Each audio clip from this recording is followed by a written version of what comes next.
2026 বিশ্বকাপে মাঠে নামার আগে সবচেয়ে গুরুত্বপূর্ণ কাজ কি জানেন? ফুটবলটাকে চার্জে বসানো। হ্যাঁ, ঠিকই শুনেছেন, এটা কোনো মজা নয়।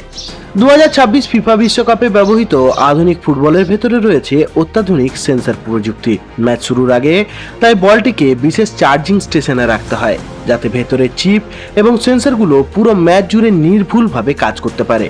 কিন্তু প্রশ্ন হলো, একটা ফুটবলের সেন্সরের কি দরকার? আসলে এই স্মার্ট বল প্রতি সেকেন্ডে শত শতবার তথ্য সংগ্রহ করে।